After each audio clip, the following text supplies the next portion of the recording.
अगले प्रश्न की ओर।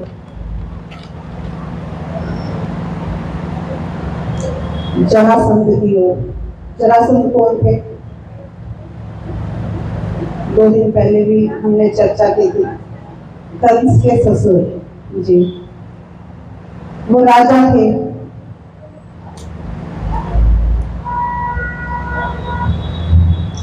अब कंस के वध के बाद जो जरासंध बार बार आक्रमण कर रहे थे मथुरा पर, बार बार योजनाएं बनाई, आक्रमण करे, तो भगवान अपने परिवार को लेकर बहुत चिंतित थे, अपनी प्रजा को लेकर बहुत चिंतित थे। वो युद्ध करने आए, भगवान को हरा दे, वो चले जाए। इस तरह से वो बार बार वो हार मान नहीं रहे थे। फिर से सेना एकत्रित करते, फिर से चढ़ाई कर देते, बहुत लोगों को मरना पड़ता। तो भगवान ने सोचा कि इसका कुछ ना कुछ तो करना पड़ेगा। अब भगवान ने पांडवों के साथ मिलकर एक योजना बनाई।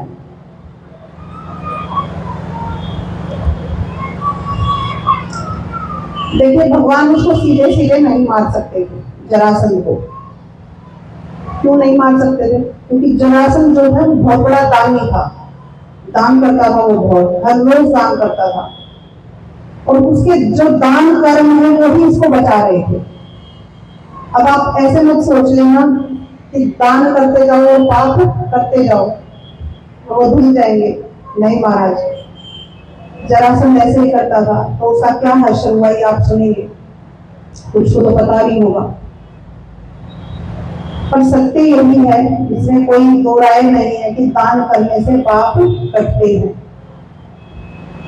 तो उनका पाप का घड़ा अभी भरा नहीं था, क्योंकि वो हर रोज दान करते थे। अब भगवान ने सोचा कि उसी माध्यम से उसका अंत करते हैं। तो जरासंध सुबह उठते स्नान आदि करके ब्राह्मणों को दान करते थे। अब भगवान ने भी पांडवों के साथ ब्राह्मणों का वेश बनाया, ब्राह्मणों का वेश लेते हैं। और जरासंध के बारे में, उनके दान के बारे में एक चीज प्रसिद्ध थी कि उनसे जो मांगो वो दे देते थे, कभी मना नहीं करते थे। ऐसा नहीं कि खुद के दान करने के मैंने यही दान करना है बस ये दे दिया, जो उनसे मांगो दे देते थे। अब भगवान जाते हैं ब्राह्मण के रूप में, वो कहते हैं कि बताओ क्या चाहिए। भगवान कहते हैं वचन चाहिए। कैसा वचन? नहीं, पहले आप बताइए, वचन चाहिए कि जो मैं मांगूंगा आपसे वो आप देंगे। जरासंध ने कहा कि उसकी आवश्यकता नहीं है, जो मांगोगे मैं दे दूंगा। अब आपको लग रहा होगा कि जरासंध तो बहुत अच्छा है, इतना दान करता है, मुंह मांगी वस्तु दे देता है। पर आगे वो कहता है भगवान से, उसको इतना घमंड है जो कि जरासंध को दर्शाता है।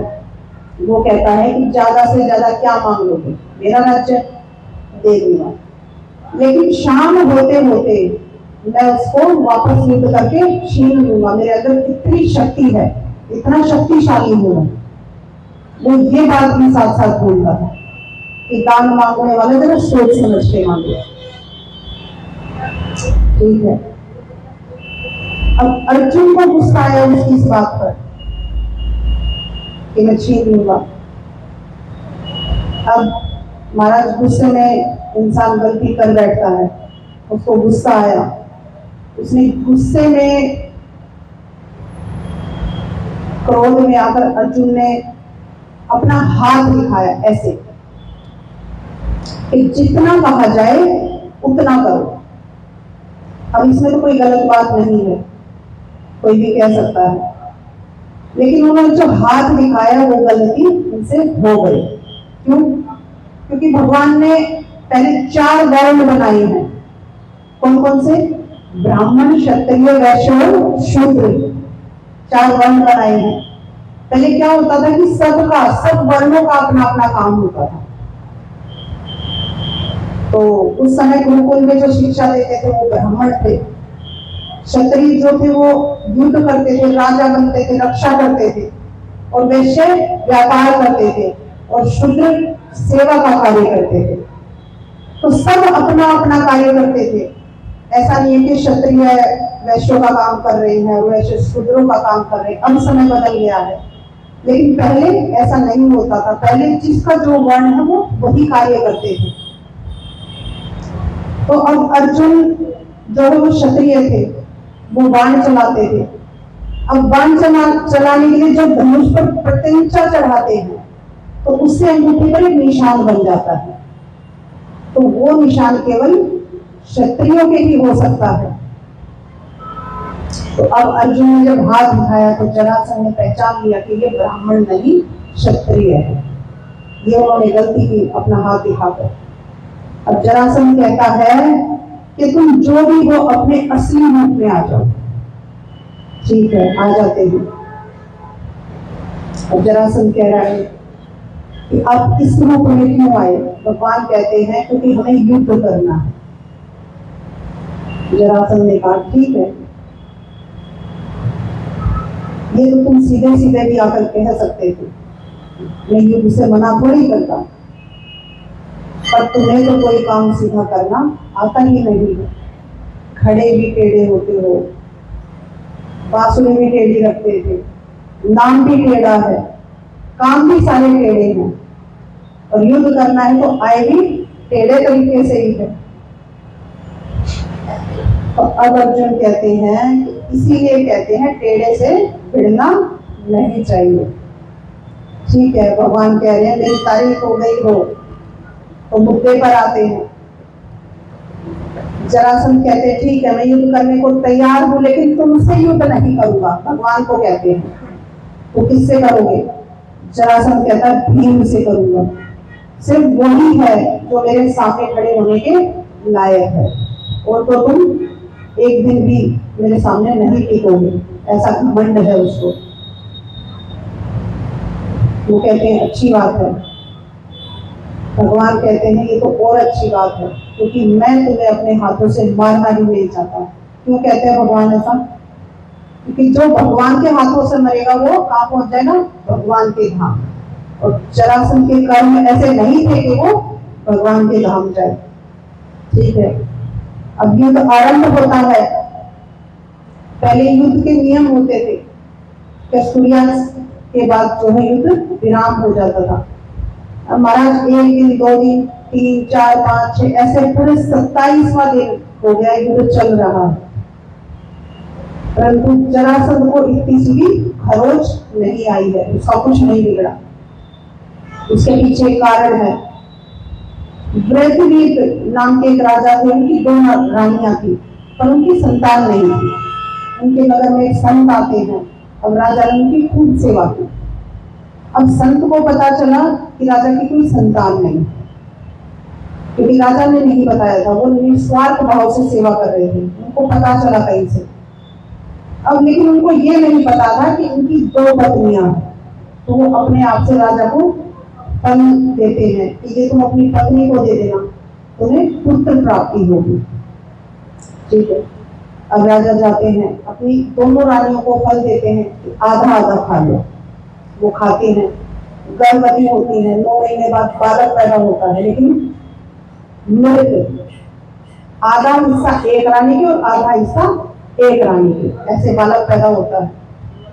अब रात्रि में बच्चा पैदा हुआ था, तो राजा को लगा कि प्रजा को अगर पता चलेगा तो वो डर जाएगी, कहेगी कि राजा ने ऐसे कौन से पाप किए हैं तो ऐसी संतान। संतों के आशीर्वाद से भी ऐसी संतान हुई है, पहले तो हो ही नहीं रही थी।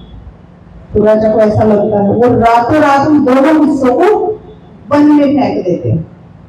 जंगल में जो है राक्षसी रहती थी, उसका नाम था जरा।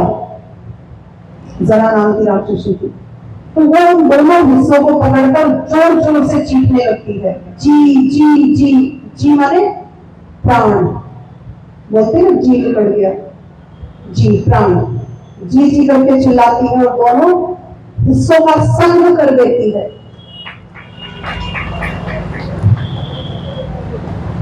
तो उसमें प्राण आ जाते हैं।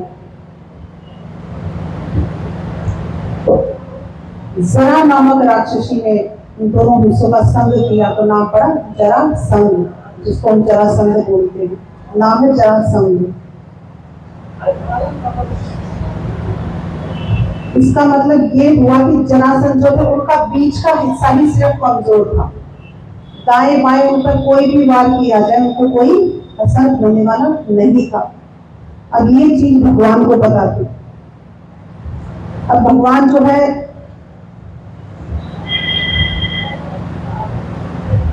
भीम को कहते हैं कि आज 27वां दिन हो गया है, जरासंध को कोई असर नहीं हो रहा है, जब तुम युद्ध कर रहे होगे तो मेरी तरफ देखना।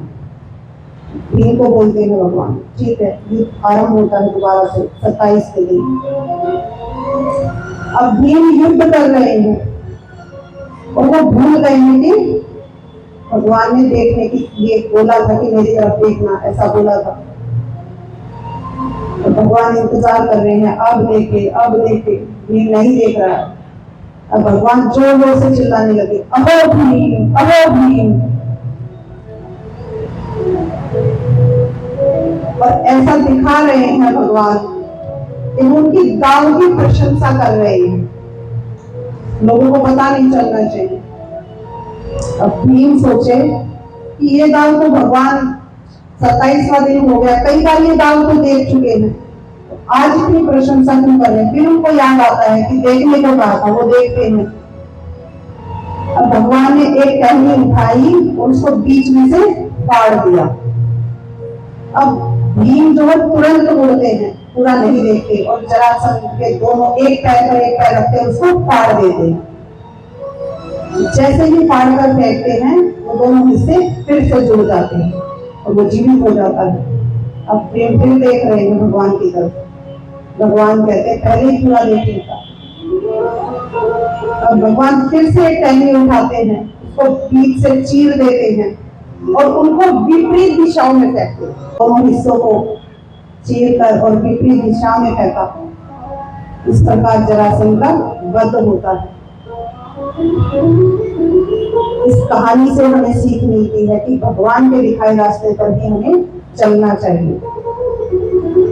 भीम ने मानी तो वो जरासंध का वध कर पाया, नहीं तो नहीं कर पाता महाराज।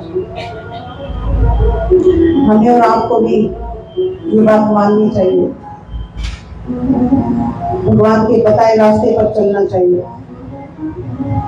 क्योंकि स्वयं भगवान कहते हैं, ध्यान से सुनिएगा, कि तू करता वही है जो तू चाहता है। कि तू करता वही है जो तू चाहता है, पर होता वही है जो मैं चाहता हूं। तू करता वही है जो तू चाहता है, पर होता वही है जो मैं चाहता हूं। तू कर वही जो मैं चाहता हूं, तो होगा वही जो तू चाहता है। तो भगवान स्वयं ऐसा कह रहे हैं कि जो मैं चाह रहा हूं वो तुम करो, तो वही होगा जो तुम चाहते हो। तो हमें भगवान के दिखाए रास्ते पर ही हमेशा चलने का प्रयास करते रहना चाहिए। अब महाराज कुछ लोग कहते हैं कि हमें कैसे पता चलेगा कि भगवान कैसे रास्ता दिखा रहा है। तो यहाँ पर उपस्थित जितने भी लोग हैं ये मानेंगे कि हर एक इंसान में भगवान वास करता है। मानते हैं इस बात को? सब मानते हैं जी। तो आप एक चीज महसूस करते हो, मतलब कि यहाँ बैठा हर व्यक्ति, कि जब हम कोई गलत काम करने जाते हैं, कोई काम कर रहे होते हैं, चाहे ना चाहे गलत करना पड़ जाता है, तो चाहे कोई अच्छा व्यक्ति हो या चाहे बुरे स्वभाव का भी व्यक्ति हो, उसके मन से एक आवाज आती है कि नहीं ये गलत है। लेकिन फिर सांसारिक जो आवाज आती है, इतना तो चलता है, ये सब अपने मन में ही हो रहा है, बाहर से नहीं आ रही। इतना तो चलता है, इतना कौन मानता है।